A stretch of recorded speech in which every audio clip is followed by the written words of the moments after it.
Filipenses, capítulo 2, do versículo 12 até o versículo 18. Diz assim: brilhando como estrelas.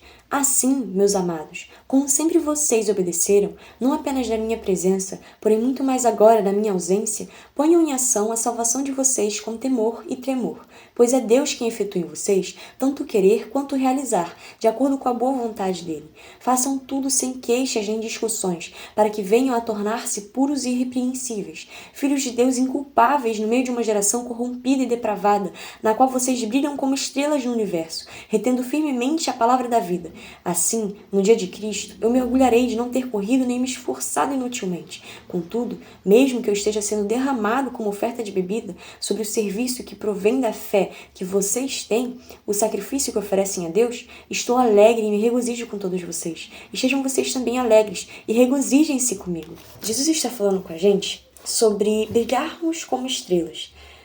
Uma estrela, ela brilha, e esse brilho da estrela faz com que outras pessoas também almejem esse brilho. De início, nos primeiros versículos, o Senhor fala com a gente que é para a gente pôr em ação a salvação.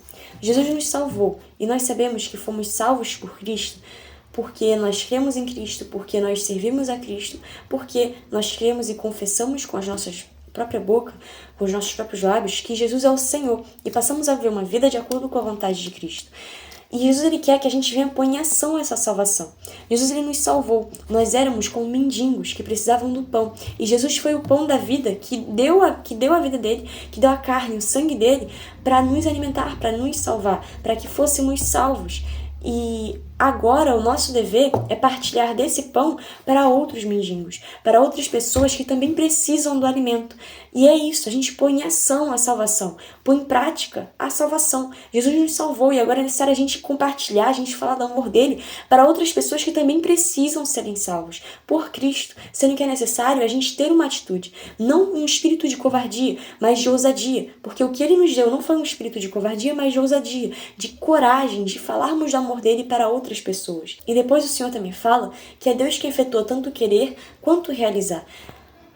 Deus põe em nós o desejo de querer semear, de querer falar da palavra dele para outras pessoas, sendo que para aquela planta, para aquela vida, aquela terra florescer, é Deus quem vai realizar isso. Então, nós devemos fazer a nossa parte, nesse contexto, de semear a palavra de Deus, de falar do amor dele para outras vidas e outras pessoas, e não nos acovardar, mas falar da palavra de Deus para que a terra, se for da vontade do Senhor, o Senhor realizar o florescimento, o Senhor realizar o crescimento daquela terra, daquela flor, daquela planta, dessa vida.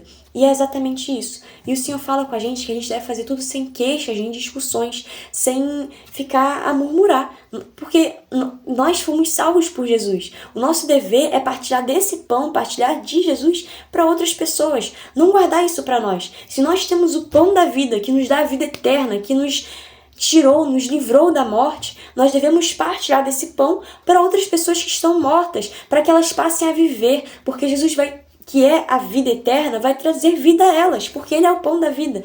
O nosso dever é falar do amor dele para outras pessoas, para estas vidas, para estas pessoas. Depois o Senhor fala com a gente sobre sermos irrepreensíveis, puros, filhos de Deus, inculpáveis, em meio a uma geração de trevas, em que a gente vai brilhar como estrelas no universo, em que a gente brilha como estrelas no universo, retendo firmemente a palavra. O brilho do Espírito Santo que há em nós faz-nos brilharmos como estrelas. É um brilho assim, imenso, um brilho inexplicável.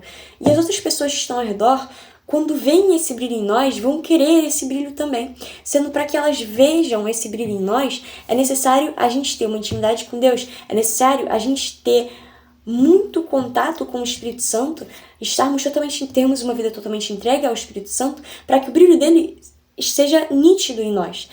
E as outras pessoas, ao verem esse brilho, vão querer esse brilho também.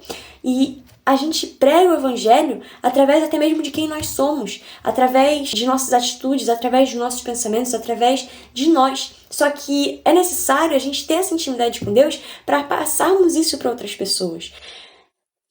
a gente deve reter firmemente a palavra. Nós, quanto mais fazemos a vontade de Deus, mais a vontade de Deus é feita sobre as nossas vidas. Renunciamos à nossa vontade e fazemos a vontade do Senhor. Entregamos a nossa vida por completo ao Senhor para que a vontade dele seja feita sobre as nossas vidas. E as outras pessoas, ao verem isso, vão querer isso também. Vão querer a vida também. Vão querer Jesus também. E vão buscar o Senhor, se for da vontade do Senhor, de o Senhor realizar isso nelas. Mas é necessário a gente fazer, a gente ter essa atitude, porque o Senhor efetua em nós o querer, também o realizar. Então, nós devemos pregar o Evangelho, fazer o ID, não se conter, porque nós devemos, é o nosso dever, falar do amor de Jesus para outras pessoas, porque também precisam de Cristo. Como nós precisamos todos os dias de Jesus, quem dirá outras pessoas que ainda não conhecem a Cristo, que não buscam a Cristo, precisam também muito de Cristo. Depois, Paulo fala que, mesmo que no versículo 16, retendo firmemente a palavra da vida, assim, no dia de Cristo, eu me orgulharei de não ter corrido nem me esforçado inutilmente. Contudo, mesmo que eu esteja sendo derramado como oferta de bebida sobre o serviço que provém da fé que vocês têm, o sacrifício que oferecem a Deus, estou alegre e me regozijo com todos vocês. Estejam vocês também alegres e regozijem-se comigo. Paulo, ele mostra que ele está sendo um sacrifício diário, porque a oferta de bebida, no Antigo Testamento, a oferta de bebida, ela deveria ser feita todos os dias, e era na parte da manhã e na parte da tarde, ao entardecer do dia. E Paulo, ele se refere como se ele estivesse sendo esse sacrifício, porque o sacrifício em que as pessoas estão usando ele como sacrifício a Deus, porque Paulo tem se sacrificado muito para pregar o evangelho, para fazer o ID, para falar do amor de Deus para outras vidas, e isso tem sido algo que o tem sido um sacrifício. Então ele está se sacrificando para fazer aquilo que é da vontade de Deus. Da mesma maneira, a gente deve fazer assim. Nós devemos ser um sacrifício diário, porque esse sacrifício da oferta da bebida era diário. Todos os dias eles sacrificavam. E da mesma maneira, nós devemos ser esse sacrifício diário. Um sacrifício sempre ali pronto para falar do amor de Deus, para pregar o evangelho, para fazer o ID, para fazer aquilo que o Senhor quer que nós venhamos fazer. Mas é necessário uma atitude nossa, é necessário uma renúncia das nossas vontades para a gente seguir a vontade de Deus. A fé sem obras é morta. Se nós não tivermos as obras não nos salvam. O que nos salva é a graça de Jesus.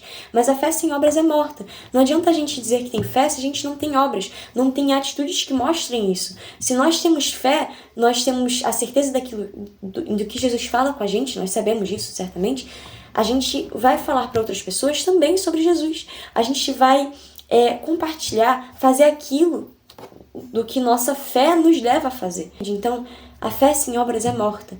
Quando temos obras, isso é testemunho da nossa fé. Jesus chama muito, que Deus te abençoe e que devemos fazer a vontade de Deus e não fazer as nossas vontades, que são falhas e carnais e errantes.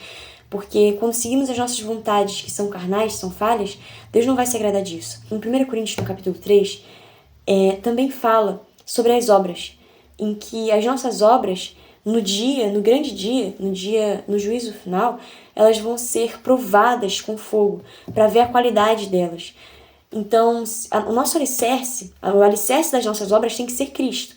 Não prata, ouro, ferro, não coisas dessa terra, não aquilo que é para nós mesmos, sabe? Para nossa glória. Porque nós não devemos nos gloriar no homem. Porque o homem não é digno de glória. Mas nós devemos gloriar em Cristo Jesus. E as nossas obras vão ser provadas. Então, as nossas obras devem ser alicerçadas em Cristo Jesus.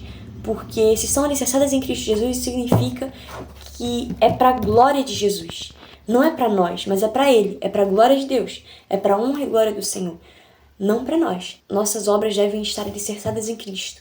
Não em ouro, não revestidas por prata. Tipo, em Jesus, mas aí com algo a mais, sabe? Tipo, isso aqui é pra Deus, mas aí a pessoa tá fazendo aquilo com algo a mais, como se fosse para outros fins, para outras coisas. Com o objetivo de mais de agradar a si mesmo do que glorificar a Deus. Mais de aparecer do que glorificar a Deus. Deus não quer isso, até porque a glória não é nossa, a glória é de Cristo. Então, que as nossas obras venham ser alicerçadas em Jesus. Venham ser afirmadas em Cristo. Totalmente voltadas para o querer de Deus, para a vontade do Senhor. Jesus chama muito, que Deus te abençoe. Fique com Deus. Leiam 1 Coríntios, capítulo 3, no versículo 5. Esse capítulo completo.